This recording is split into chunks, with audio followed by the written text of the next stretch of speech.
Hi everybody, welcome to Omni Studio. Today I would like to address the thought process behind describing our new world with a relevance to children cartoon characters.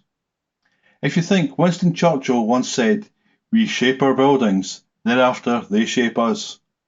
This week, the British Prime Minister asked if anybody had been to Peppa Pig World during a speech at the Confederation of British Industries. He said in this world the streets were safe, there's discipline at schools, and there's a heavy emphasis on mass transport systems. So I'd like to take a little discussion into this with some of our friends in our Young Future Leaders Community. And I'd like to ask Anna and Vas to join us. Hello, guys. Anna, what do you think? Is this the way that we should describe a utopian state by using cartoon characters?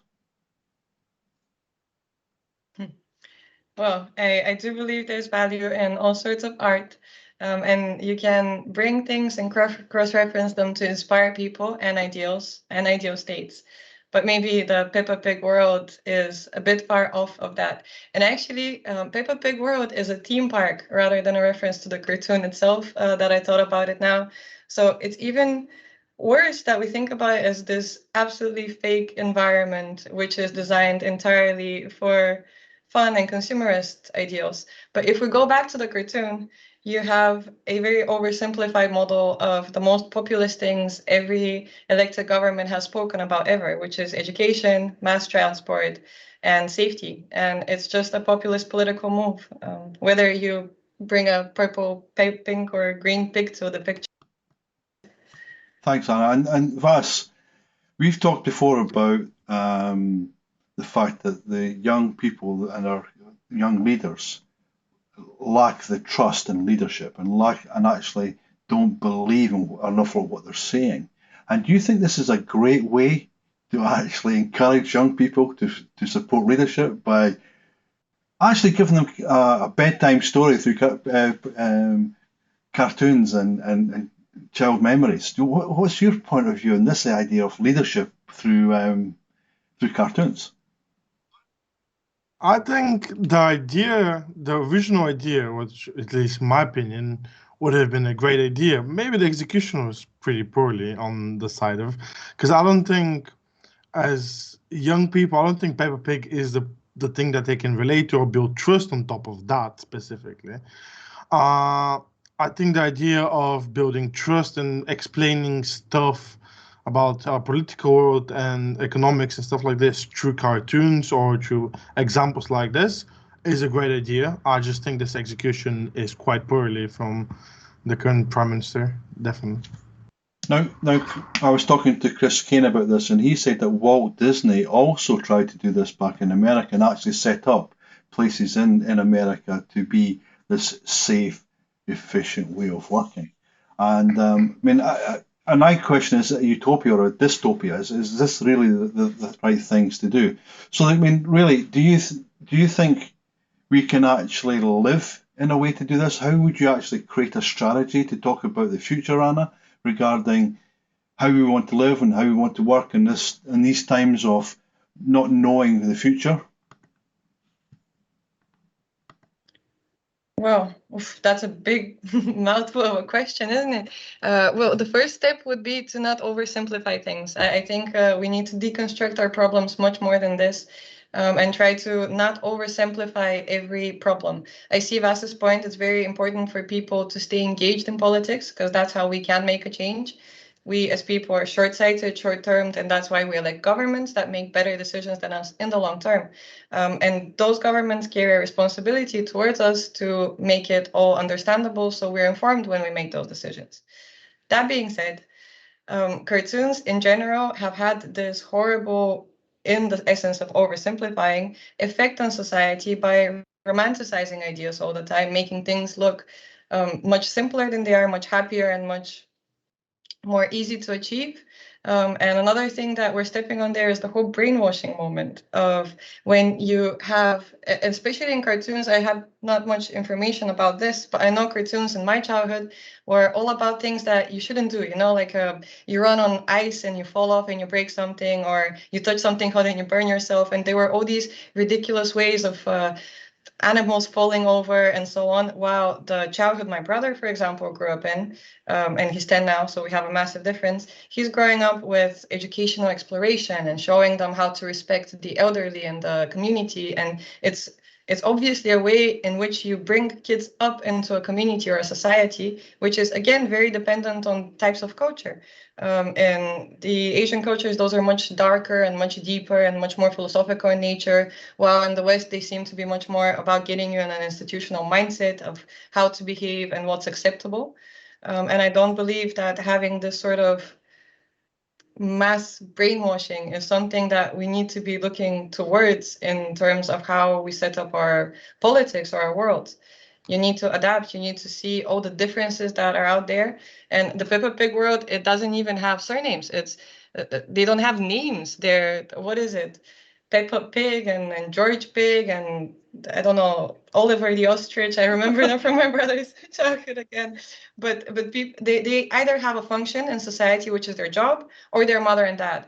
And that's a very simplified way of viewing a world. And while cartoon and art would have all the capability to accommodate for the diversity of the world, and we can build metaphors there, simplifying it to this level is just, I'll repeat myself, a very populist move. It's not aimed at developing a future. It's aimed at being likable. And the other part I think is interesting and fascinating. The question really is that this was a speech to the Confederation of British Enterprise Industries. I mean, the whole thing was about innovation in the UK, and really we're talking to the top executives in the world. And he was fumbling through his documents because he'd lost place and whatever. But it was in his documents, so it wasn't like it wasn't pre-planned. It was planned to go in there. And do you think it's relevant to talk to industry leaders as a world leader about stuff like this? Isn't it, because basically the headlines picked everything up from there and didn't actually talk about all the great things that the industries are doing. So is he losing connection? Is our politics losing connection both on the way up and on the way down? Because I feel that we've lost touch with politicians just now. What do you think? I think sort of was stepping on what Anna said, and what I said previously about the execution of this. This was definitely not the right audience for this metaphor, in my opinion. This wasn't aimed, so let's be honest, the conference wasn't full of young leaders and entrepreneurs. It was majority corporations with people that have been in the industry for years and years that are trying to do something there. And taking what the Prime Minister did and putting a big spotlight on it, which I potentially might have been the idea of the PR team, I'm not really sure. But that took the spotlight off the important things that were talked about, 100%. And to stepping on what Anna said, is oversimplifying stuff. It is definitely oversimplifying stuff, and I can agree that what it was talked about potentially can be made into an educational cartoon. I'm not saying we should go away from that completely, but in the sense of when what was used and where it was used in the context, it was I don't understand why that was, except for a PR stunt to get some views on that. The Prime Minister in general has tendencies to be a bit on the sloppier side, I would say, like fumbling documents and stuff like this. It's always been his nature, even before he became Prime Minister. I'm not sure what the idea behind this, but I don't think that was any beneficial for the conference, himself, or anyone else, to be completely honest. So let's take a little bit step back from the oh, you have something more, Anna? Yes, go ahead. Sorry, I just had a bit of a question, because what Vas said, it made me think, actually, don't corporations look down on politics even more than young people? Because the more I think about it, I know that politicians are being used mostly to push down corporate agendas to a large extent, and people high up on the corporate ladder have an interest in knowing what the agenda is and what is happening, but don't they need the biggest fool to serve their own interest? Yeah. Maybe that goes to your trust question. And what I wanted to do was just to link this up, because I don't want to take this forever, but we're sitting here just now starting off the Omni World and Everything Omni, and this is the Omni Studio, and one of the main blocks in this is really to talk about future leaders, the youth, and bringing that through and letting it be self-governed. And Anna, you're going to take that role on as a leader of the future leaders.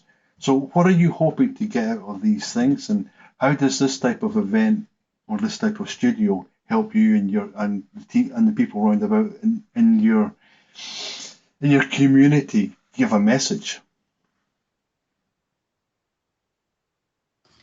Oh, well, this removes, this is something we discussed earlier with Vas as well. This removes the entry cost. Something that happens a lot to young people is that we need to either risk a lot or pay a very high price to have our voices heard. And whether that be delivered in a kind way where you involve yourself a lot with a community, or you volunteer, or you do it the Gretel style and you shout out loud, any way that you want to do this, you need to either climb up a system which already has a corporate ladder where you need to take certain steps to reach a certain position where you're heard, or you can hope for what's best and, I don't know, cast your vote in local community elections. But there's not the open podium where you risk little and you get to actually influence something or be heard. And that's where the huge importance is. But the reason why we need something, and I wouldn't call it a leader, but some sort of a convener of those future leaders in my face or someone else's face, is that you need someone with high enough energy actually also carry the other end of the deal, because there is accountability associated with that. You have agency, you exercise it, you have to take responsibility for that as well. And that's another thing we're not always taught or know as young people, is how to also take the burden once we've spoken up. A lot of us take that step in our jobs and so on, and then we retrieve back because we're like, oh, I got told off, I made a mistake, I wasn't experienced enough. And that's not the way things should happen. We should keep on growing and have this learning mindset, whatever happens, and speak up. And podiums like this, where we get to speak up and learn from our mistakes.